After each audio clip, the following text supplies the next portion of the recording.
ಹತ್ರ ಹೆಚ್ಚಿನ ಜನ ಬಂದರು ಮತ್ತು ನನ್ನ ಸ್ನೇಹಿತರ ಮನೆಯ ಸತ್ಯನಾರಾಯಣ ಪೂಜೆಗೆ ಹೋಗಿ ಪಕ್ಕದವ್ರು ಹೋಗಿ ಬರೋದಕ್ಕೆ ಅದಕ್ಕೆ ಕೇಳಿದೆ ಸತೀಶ್ಗೆ. ಇಲ್ಲ ಬರ್ಬೋದು ಸರ್, ಅದರಿಂದ ಬಂದೆ, ಅದು ಯಾವತ್ತೂ ತಗೊಳಕ್ ಬರಲ್ಲ. ನಾವು ಕೂಡ ಬಂದಿದ್ದಕ್ಕೆ ಕ್ಷಣೆಯಲ್ಲಿ ಸಾಯಿ ಸತೀಶ್ ಅವರ ಒಂದು ಶ್ರಮ ಈ ಜೀವನದಲ್ಲಿ ಅಚೀವರ್ಸ್ ಯಾವ್ಯಾವ ಕ್ಷೇತ್ರದಲ್ಲಿ ಉತ್ತಮ ಕೆಲಸ ಮಾಡಿದಾರೋ ಅವ್ರನ್ನ ಗುರುತಿಸಿ ಮುಂದಿನ ಅವರು ಮಾಡಿರ್ತಕ್ಕಂಥ ಕೆಲಸಕ್ಕೆ ಅಭಿನಂದನೆ ಮತ್ತು ಇನ್ನು ಮುಂದೆ ಇರ್ತಕ್ಕಂಥ ಜೀವನದಲ್ಲಿ ಒಳ್ಳೆ ಕೆಲಸ ಮಾಡಿರ್ತಕ್ಕಂಥ ಒಂದು ಉದ್ದೇಶದಿಂದ ಮಾಡಿರ್ತಕ್ಕಂಥ ಕಾರ್ಯ. ಅದರಲ್ಲೂ ನಾನು ಕೂಡ ಸಾಯಿಬಾಬನ ಭಕ್ತ, ಅವರು ಕೂಡ ಸಾಯಿ ಸತೀಶ್ ಅಂತಲೇ ಇಟ್ಕೊಂಡು ಸಾಯಿಬಾಬನ ಹೆಸರಲ್ಲಿ ಮಾಡ್ತಕ್ಕಂಥ ಕಾರ್ಯಕ್ರಮ ಬಹಳ ಸಂತೋಷ. ಅದರಲ್ಲೂ ಅವರು ಆಯ್ಕೆ ಮಾಡಿದಂಥ ಇನ್ವಿಟೇಷನ್ ನೋಡಿದೆ ಎಲ್ಲರಂಥವ್ರು ಜೀವನದ ಅವರು ಕ್ರೀಡೆ ಇರ್ಬೋದು, ಸೋಲ್ಜರ್ಸ್ ಇರ್ಬೋದು, ಆರ್ಟಿಸ್ಟ್ ಇರ್ಬೋದು, ವೈದ್ಯಕೀಯ ಇರ್ಬೋದು, ಶಿಕ್ಷಣ ಇರ್ಬೋದು, ಎಲ್ಲ ರಂಗದಲ್ಲಿ ಒಂದು ಉನ್ನತ ಇದು ಪಡೆದಂಥ ಅವರ ಜೀವನದಲ್ಲಿ ಒಳ್ಳೆ ಕೆಲಸ ಮಾಡ್ತಕ್ಕಂಥವ್ರಿಗೆ ಅಭಿಮಾನದಿಂದ ಅವ್ರನ್ನ ಕರೆಸಿ ಎಲ್ಲರೂ ಮುಖ್ಯನ ಸನ್ಮಾನ ಮಾಡಿ ಮುಂದಿನ ದಿನಮಾನದಲ್ಲಿ ಇನ್ನು ಉತ್ತಮ ಕೆಲಸ ಮಾಡಲಿ ಅಂತ ಹೇಳಿ ಮಾಡಿದಂಥ ಸಾಯಿ ಸತೀಶ್ ಅವರಿಗೆ ಆ ಸಾಯಿಬಾಬಾ ಇನ್ನೂ ಹೆಚ್ಚಿನ ಇಂಥ ಕಾರ್ಯ ಮಾಡುವಂಥ ಅವಕಾಶವನ್ನು ಮಾಡಿಕೊಳ್ಳಿ ಮತ್ತು ಅವರ ಟಿವಿ ಇನ್ನೂ ಹೆಚ್ಚಿನ ಪ್ರಚಾರವನ್ನು ಮಾಡಿ ಜನಜೀವನದಲ್ಲಿರ್ತಕ್ಕಂಥ ನ್ಯೂನತೆಗಳನ್ನು ಮತ್ತು ಜನರಿಗೆ ಒಳ್ಳೆಯ ವಿಷಯವನ್ನು ತಲುಪಲಿ ಅಂತ ಹೇಳಿ ಹಾರೈಸಿ ನಾನು ಮಾತು ಮುಗಿಸ್ತೀನಿ. ನನ್ನನ್ನು ಕರೆದು ನನಗೇನು ಸನ್ಮಾನ ಮಾಡಿದ್ರು ದೊಡ್ಡದಲ್ಲ, ನಾನೊಬ್ಬ ಅತಿಥಿಯಾಗಿ ಬರ್ತೀನಿ ಅಂತ ಹೇಳಿದ್ದೆ. ಅದು ನನಗೂ ಗೌರವ ಸೂಚಿಸಿದ್ದಕ್ಕಾಗಿ ಅವರಿಗೆ ತಮ್ಮೆಲ್ಲರ ಪರವಾಗಿ ಅಭಿನಂದನೆ ಸಲ್ಲಿಸಿ ನಾನು ಮಾತು ಮುಗಿಸ್ತೀನಿ. ನಮಸ್ಕಾರ, ಶುಭವಾಗಲಿ.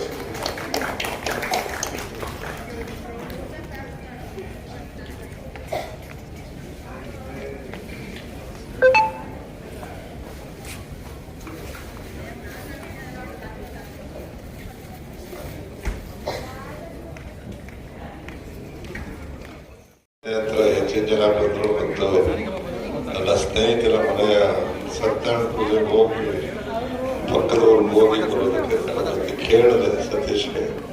ಇಲ್ಲ ಬರ್ಬೋದು ಸರ್, ಅದರಿಂದ ಬಂದೆ, ಅದು ಯಾವತ್ತೂ ತಗೊಳಕ್ ಬರಲ್ಲ.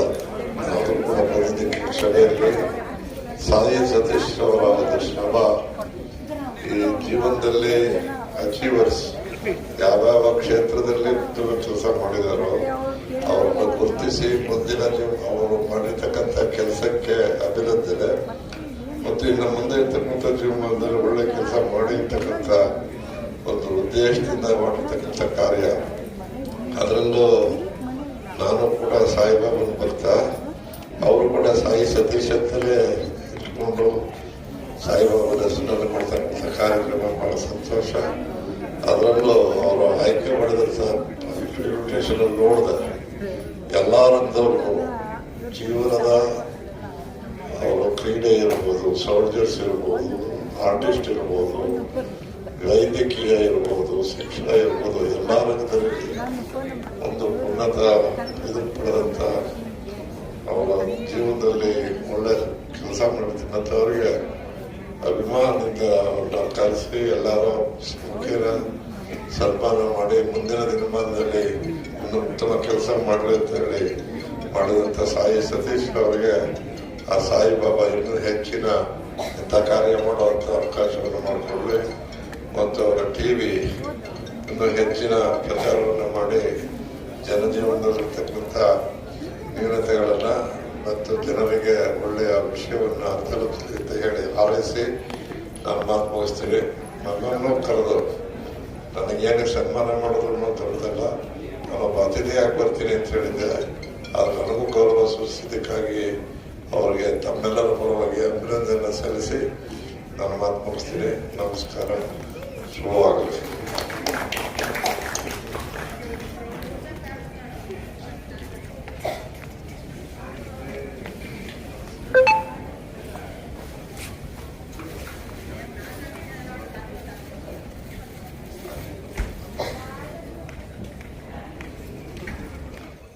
ಭಾಗದಿಂದ ಬಂದಿರತಕ್ಕಂತಹ ಎಲ್ಲ ಬಂಧುಗಳೇ, ಪತ್ರಿಕಾ ಎಲ್ಲ ಸ್ನೇಹಿತರೆ, ನಾನು ಸಾಯಿ ಸತೀಶ್ರವರು ಬಹಳ ನನಗೆ ಆತ್ಮೀಯ ಗೆಳೆಯರವರು. ನಾವು ನೋಡಿದಾಗ ಇವತ್ತು ಯಾರು ಯಾವುದೇ ಹುದ್ದೆದಲ್ಲಿರಲಿ, ಯಾರು ಯಾವುದೇ ಥರದ ಆರ್ಥಿಕವಾಗಿ ಚೆನ್ನಾಗಿರಲಿ, ಆದರೆ ಅವರ ಮನಸ್ಸು, ಅವರ ಭಾವನೆಗಳು ಸಮಾಜದಲ್ಲಿ ಉತ್ತಮವಾದ ಸೇವೆಯನ್ನು ಸಲ್ಲಿಸಬೇಕು, ನೊಂದವ್ರನ್ನ ಕಣ್ಣೀರು ಒರೆಸಬೇಕು, ಸಮಾಜಮುಖಿ ಕೆಲಸಗಳನ್ನು ಮಾಡಬೇಕು ಅನ್ನೋ ಭಾವನೆಗಳು ಇರ್ತಕ್ಕಂಥವರು ಬಹಳ ವಿರಳ. ಇಂಥ ಸಂದರ್ಭದಲ್ಲಿ ಎಲ್ಲ ಕ್ಷೇತ್ರದಲ್ಲಿ ಸಾಧನೆಗೈದಂಥವ್ರನ್ನ ಗುರುತಿಸಿ, ಅದರಲ್ಲೂ ಕೂಡ ವರ್ಷಕ್ಕೋ 2 ವರ್ಷಕ್ಕೋ ಅವರು ಈ ಒಂದು ಸನ್ಮಾನವನ್ನು ಎಲ್ರಿಗೂ ಮಾಡ್ತಾ ಇಲ್ಲ. ಅವರು ಪ್ರತಿ 2 ತಿಂಗಳಿಗೆ 3 ತಿಂಗಳಿಗೆ ವರ್ಷದಲ್ಲಿ ಒಂದು 4-5 ಕಾರ್ಯಕ್ರಮಗಳನ್ನ ಸಾಧಕರನ್ನ ಗುರುತಿಸಿ ಮಾಡ್ತಕ್ಕಂಥ ಈ ಒಂದು ಕಾರ್ಯಕ್ರಮ ಬಹಳ ಅತ್ಯುತ್ತಮವಾದ ಕಾರ್ಯಕ್ರಮ ಅಂತ ನಾನಾದ್ರೂ ಕೂಡ ಭಾವಿಸ್ತೇನೆ. ಇದು ಅವರು ಪ್ರಶಸ್ತಿಯನ್ನ ಮತ್ತು ಸಾಧನೆಗೈದವರಿಗೆ ಏನು ಅವರು ಜವಾಬ್ದಾರಿಯನ್ನ ಕೊಡ್ತಾರೆ, ಇದು ಇಷ್ಟಕ್ಕೆ ಮುಗಿಯೋದಿಲ್ಲ. ಯಾರ್ಯಾರು ಈ ಸಾಧನೆಗೈದವರು ಅವ್ರಿಗೆ ಹೆಚ್ಚಿನ ಜವಾಬ್ದಾರಿಯನ್ನ ಕೊಟ್ಟಂಗಾಗ್ತದೆ. ಅವ್ರು ಇನ್ನೂ ಮುಂದಿನ ದಿನಗಳಲ್ಲಿ ಹೆಚ್ಚು ಹೆಚ್ಚು ಜನಪರವಾದ ಕೆಲಸವನ್ನ ಮಾಡೋ ಮುಖೇನ ಸಮಾಜದ ಅಲ್ಲಿ ಏನು ಶೋಷಿತರಿರ್ತಾರೆ, ನೊಂದವರಿರ್ತಾರೆ, ಬಡವರಿರ್ತಾರೆ, ವಿದ್ಯಾಭ್ಯಾಸ ಮಾಡಲಿಕ್ಕೆ ಹಣಕಾಸಿನ ತೊಂದರೆಯಲ್ಲಿ ಇರೋರು ಇರ್ತಾರೆ, ಅಂಥವ್ರಿಗೆಲ್ಲ ಯಾರು ಮನೆಯಿಲ್ಲದೆ ಸೂರಿಲ್ಲದೆ ಇರ್ತಕ್ಕಂಥವ್ರಿಗೆ ಸೂರು ಕೊಡಿಸ್ತಕ್ಕಂತಹ ಕೆಲಸ, ಮತ್ತೆ ವಿದ್ಯೆ ದಾನ ಮಾಡ್ತಕ್ಕಂತಹ ಕೆಲಸ, ಚಲನಚಿತ್ರ ರಂಗದಲ್ಲಿ ಸಮಾಜವನ್ನ ಎಲ್ಲ ಹಿರಿಯ ಕಲಾವಿದರು, ನಮ್ಮ ಯುವ ಕಲಾವಿದರು ಎಲ್ಲರೂ ಕೂಡ ಈ ವೇದಿಕೆಯಲ್ಲಿದ್ದಾರೆ. ಮತ್ತೆ ಅಲ್ಲಿ ಸಮಾಜವನ್ನ ಒಂದು ಉತ್ತಮ ಸ್ಥಿತಿಗೆ ಕೊಂಡುಕೊಂಡು ಹೋಗ್ತಕ್ಕಂತಹ ಕೆಲಸ, ಇವೆಲ್ಲವನ್ನು ಇನ್ನೂ ಹೆಚ್ಚಿನ ರೀತಿಯಲ್ಲಿ ಮಾಡಲಿ ಅನ್ನೋ ಉದ್ದೇಶ ಇಟ್ಕೊಂಡು ಅವರು ಈ ಒಂದು ಕಾರ್ಯಕ್ರಮವನ್ನು ಮಾಡಿದ್ದಾರೆ. ಅವರಿಗೆ ಮುಂದಿನ ದಿನಗಳಲ್ಲಿ ಇನ್ನೂ ಅತ್ಯಂತ ಹೆಚ್ಚಿನ ಇಂಥ ಕೆಲಸವನ್ನ, ಸಮಾಜಮುಖಿ ಕಾರ್ಯವನ್ನ ಮಾಡ್ತಕ್ಕಂತಹ ಶಕ್ತಿಯನ್ನ ಭಗವಂತ ಸಾಯಿಬಾಬಾ ಅವರಿಗೆ ಕರುಣಿಸ್ಲಿ. ಅವರಿಗೆ ಅವ್ರ ಕುಟುಂಬ ವರ್ಗದವರಿಗೆಲ್ಲರಿಗೂ ಕೂಡ ಆರೋಗ್ಯ, ಆಯಸ್ಸು, ನೆಮ್ಮದಿ ಮತ್ತು ಸಂಪತ್ತನ್ನು ಸಾಯಿಬಾಬಾ ನೀಡಲಿ ಅನ್ನೋ ಮಾತನ್ನ ಈ ಸಂದರ್ಭದಲ್ಲಿ ಹೇಳ್ತಾ, ನಿಮ್ಮೆಲ್ಲರಿಗೂ ಕೂಡ ಈ ಒಂದು ಕಾರ್ಯಕ್ರಮವನ್ನು ಯಶಸ್ವಿಗೊಳಿಸಲಿಕ್ಕೆ ಬಂದಿರತಕ್ಕಂಥ ನಿಮ್ಮೆಲ್ಲರಿಗೂ, ವೇದಿಕೆಯಲ್ಲಿರುವ ಎಲ್ಲ ಗಣ್ಯರಿಗೂ ಕೂಡ ನನ್ನ ನಮಸ್ಕಾರಗಳನ್ನ ತಿಳಿಸಿ ನನ್ನ ಮಾತಿಗೆ ವಿದಾಯ ಹೇಳ್ತಾ ಇದ್ದೇನೆ. ಜೈ ಹಿಂದ್, ಜೈ ಕರ್ನಾಟಕ, ಜೈ ಸಾಯಿಬಾಬಾ. ಧನ್ಯವಾದಗಳು ನಾಗೇಂದ್ರ ಪ್ರಸಾದ್ ಸರ್. ನಿಮಗೂ ಕೂಡ ಒಳ್ಳೇದಾಗ್ಲಿ, ನಿಮ್ಮ ಕ್ಷೇತ್ರದಲ್ಲಿ ಮತ್ತಷ್ಟು ಯಶಸ್ಸು ನಿಮ್ಮದಾಗ್ಲಿ. ನಮ್ಮ ಕಾರ್ಯಕ್ರಮದ ಕರೆಗೆ ಹೋಗಟ್ಟಿ ಬಂದಿದ್ದಕ್ಕೆ ಮತ್ತೊಮ್ಮೆ ಪ್ರೀತಿಯ ಧನ್ಯವಾದಗಳನ್ನ ತಿಳಿಸ್ತಾ, ಹಾಗೆ ನಮ್ಮ ಕಾರ್ಯಕ್ರಮಕ್ಕೆ ಆಗಮಿಸಿರುವಂತಹ ನಮ್ಮ ಪಂಕಜ ಮೇಡಮ್ ಅವರು ಕಾರ್ಯಕ್ರಮವನ್ನು ಉದ್ದೇಶಿಸಿ ಒಂದೆರಡು ಮಾತಾಡಬೇಕು ಅಂತ ಹೇಳಿ ಕೇಳ್ಕೊಳ್ತಾ ಇದ್ದೀನಿ.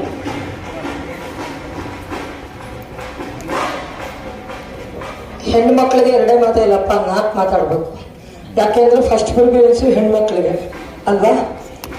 ವೇದಿಕೆ ಮೇಲಿರೋ ಎಲ್ಲ ಗಣ್ಯಮಾನ್ಯರೇ, ಇಲ್ಲಿಗೆ ಆಗಮಿಸಿರುವ ಎಲ್ಲ ನನ್ನ ತಾಯಿ ತಂದೆ ಸ್ವರೂಪರೇ, ಇವತ್ತು ಓಣಂ ಹಬ್ಬ, ಹಾಗೆ ಈ ಹಬ್ಬ ಕೂಡ ಇರೋದ್ರಿಂದ ಎಲ್ಲರಿಗೂ ಸಬ್ಕಾ ಮಾಲಿಕ್ ಏಕ್ ಹೈ, ಎಲ್ಲರಿಗೂ ಕೂಡ ಶುಭಾಶಯಗಳನ್ನ ಕೋರ್ತಾ, ಅನ್ನ ಹಾಕುವ ರೈತನ ಪಾದಕ್ಕೆ ನಮ್ಮ ನಮನವನ್ನ ಸಲ್ಲಿಸಿ, ದೇಶ ಕಾಯುವ ವೀರರಿಗೆ ನನ್ನ ನಮನವನ್ನ ಸಲ್ಲಿಸಿ, ಇವತ್ತು ದೇಶವನ್ನ ಕಾಯುವಂತ ವೀರರು ಇವತ್ತು ನಮ್ಮ ಅವ್ರ ಪಕ್ಕ ಕೂತ್ಕೊಳ್ಳೋ ಯೋಗ ನಮಗೆ ಬಂದಿದೆ ಅಂತ ಅಣ್ಣವರು ಕೂಡ ಇಲ್ಲಿ ಬಂದಿದ್ದಾರೆ. ಬಹಳ ಖುಷಿ ಅನಿಸ್ತು. ಜೊತೆಗೆ ನಮ್ಮ ಸಾಯಿ ಕುಮಾರಣ್ಣವ್ರ ಬಗ್ಗೆ ಒಂದೆರಡು ಮಾತಾಡಲೇಬೇಕು. ನಾನು ಸುಮಾರು ವರ್ಷದಿಂದ ಅವ್ರ ಜೊತೆ ಒಡನಾಡಿದ್ದೀನಿ. ಯಾವ ಜನ್ಮದಲ್ಲಿ ಯಾವ ತಾಯಿ ಹೊಟ್ಟೆಲಿ ನಾವು ಹುಟ್ಟಿದ್ವೋ, ನಮ್ಮ ತಾಯಿ ಹೊಟ್ಟೆಲಿ ನಾವು ಹುಟ್ಟಿದ್ರೋ ಗೊತ್ತಿಲ್ಲ. ಯಾಕೆ ಅಂದರೆ ಉತ್ತಮರ ಸಂಘ ಲೇಸಯ್ಯ ಅಂತ ಹಿರಿಯರು ಹೇಳ್ತಾರೆ. ಅದು ಅಲ್ಲದೆ ಅಕ್ಕಮಹಾದೇವಿಯರು ಒಂದು ವಚನದಲ್ಲಿ ಒಂದು ಮಾತು ಹೇಳಿದ್ದಾರೆ, ತನು ಕರಗದವರಲ್ಲಿ ಪುಷ್ಪವನಲ್ಲೆಯ್ಯ ನೀನು, ಮನ ಕರಗದವರಲ್ಲಿ ಗಂಗಾಕ್ಷತೆಯಲ್ಲೆಯ್ಯ ನೀನು ಅಂತ. ಇವತ್ತು ಮನಸ್ಸನ್ನ ಪರಿಶುದ್ಧಿಯಾಗಿಟ್ಕೊಂಡು ಕೆಲಸ ಮಾಡೋ ವ್ಯಕ್ತಿತ್ವ ಇರೋರು ಎಲ್ಲೋ ಸಾವಿರಕ್ಕೊಬ್ರು. ಅದು ಇಂಥ ನನ್ನ ಸಹೋದರ ಸಾಯಿ ಕುಮಾರ್ ಅಂತವನೊಬ್ರು ಸಾವಿರ. ನೀವು ನೋಡಿ, ಯಾರನ್ನಾರು ನೀವು ಸಂಡೇ ದಿನ ಬಣ್ರ ಎಲ್ಲಾರು ದೇವಸ್ಥಾನಕ್ಕೆ ಬರೋಣ ಬನ್ರಿ ಅಂತ ಯಾರನ್ನಾರ ನೀವು ಕರೀರಿ, ಯಾರು ಬರೋಲ್ಲ. ಅದೇ ಬಾರ್ಗೋಗೋಣವ ಅಂದ್ರೆ ಬಂದ್ಬಿಡ್ತಾರಲ್ಲ. ಅಂತ ಸಮಾಜ ಆಗ್ತಾ ಇದೆ ಈಗ. ಸಮಾಜ ಎಲ್ಲಿ ಹೋಗ್ತಾ ಇದೆ ಅಂದ್ರೆ, ಉತ್ತಮ ಕೆಲಸ ಮಾಡೋರ ಜೊತೆ ಬರೋಕೆ ಒಂದು ಮದುವೆ ಮಾಡೋದು, ಒಂದು ಮನೆ ಕಟ್ಟೋದು, ಒಂದು ಕಾರ್ಯಕ್ರಮ ಮಾಡೋದು, ಅದನ್ನ ಆಯೋಜಿಸಿದವ್ರಿಗೆ ಗೊತ್ತಾಗುತ್ತೆ ಅದ್ರ ನೋವು ಕಷ್ಟ ಸುಖ ಏನು ಅಂತ. ಅದನ್ನ ಮಾಡೋರು ಇಷ್ಟು ಕಷ್ಟಪಟ್ಟು ಎಲ್ಲೋ ಇರೋರ್ನ ಸಮುದ್ರದ ನೀರಿಗೂ ಬೆಟ್ಟದ ನಲ್ಲಿಕಾಯಿಗೂ ಎತ್ತಣ ಸಂಬಂಧವಯ್ಯ ಅನ್ನೋ ಹಾಗೆ ಎಲ್ಲೆಲ್ಲೋ ನಾವಿರ್ತೀವಿ. ತಮಿಳುನಾಡು ಗಡಿಭಾಗ ನಾನು, ಇನ್ನೆಲ್ಲೋ ಅಲ್ಲಿ ಮೇಡಮ್ ಅವರು ಚಿತ್ರರಂಗ, ಎಲ್ಲೆಲ್ಲೋರ್ನ ಅವರು ಗುರುತಿಸಿ ಕರೆದು, ನೀವು ನಂಬ್ತಿರೋ ತೋಟದಾರ್ಯ ಮಠ ಗದಗ ಉತ್ಸವ ದಿನ ಕಾರ್ಯಕ್ರಮದಲ್ಲಿ ನಾನಿದ್ದೆ. ಇವತ್ತು ಹೋಗ್ಲೇಬೇಕು, ನಾಳೆನೂ ಕಾರ್ಯಕ್ರಮ ಇದೆ, ಆದ್ರೂ ನನ್ನ ಸಹೋದರ ಕರೆದಿದ್ದಾರೆ ಅಂತ ಹೇಳಿ ನೈಟ್ ಬಸ್ ಹತ್ತಿ ಬೇಗ ಬಂದು ಫ್ರೆಶ್ ಅಪ್ ಆಗಿ ದಡದರ ಅಂತ ಹೇಳಿ ಬಂತಿರ್ಗ ಇವತ್ತು ನೈಟ್ ಗದಗ ಹೋಗ್ಬೇಕು. ಯಾಕೆ ಮಾತು ಹೇಳ್ತಾ ಇದ್ದೀನಿ ಅಂದ್ರೆ, ಆ ಭಾವನೆ ಬಸವಣ್ಣವರು ವಚನದಲ್ಲಿ ಒಂದು ಮಾತು ಹೇಳಿದ್ದಾರೆ.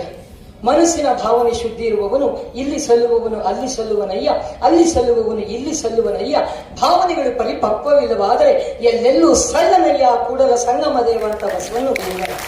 ಆ ಭಾವನೆ ಶುದ್ಧಿಯಿಂದ ನಮ್ಮ ತಮ್ಮ ಅತ್ಯುತ್ತಮವಾದ ಕೆಲಸ ಮಾಡ್ತಾ ಇದ್ದಾರೆ. ಭಗವಂತ ಅವರಿಗೆ ಇನ್ನೂ ಹೆಚ್ಚಿನ ಶಕ್ತಿ ಕೊಡ್ಲಿ, ಇನ್ನೂ ಉನ್ನತವಾದ ಸ್ಥಾನಗಳು ಅವರಿಗೆ ಸಿಗಲಿ. ಸರ್ಕಾರದಲ್ಲೂ ಅವ್ರಿಗೆ ಯಾವ್ದಾದ್ರು ಉನ್ನತವಾದ ಸ್ಥಾನ ಸಿಗಲಿ, ಭಗವಂತ ಕೊಡ್ಲಿ. ಅದು ಯಾವುದೇ ಪಕ್ಷ ಇರಲಿ, ರಾಜಕಾರಣ ಬೇಡ. ಆದ್ರೂ ಇಂಥ ಉತ್ತಮ ಕೆಲಸ ಮಾಡ್ತಾರಲ್ಲ, ಇಂಥವ್ರನ್ನ ನೀವು ಜೊತೆಗೂಡಿಸಿ ಕೈ ಸೇರಿಸಿ, ಎಲ್ಲೆಲ್ಲಿ ಎಲೆಮರೆಕಾಯಿಯಾಗಿ ಎಲ್ಲೋ ಕೂತಿರ್ತಾರೆ ಅಂಥವ್ರನ್ನ ನೀವು ಅವ್ರಿಗೆ ಗುಡಿಸೋ ಹಾಗೆ ಇಂಥವ್ರಿಗೆ ಕರ್ಸಿ ಅಂತ ಹೇಳಿ ಸ್ಪಂದಿಸುವ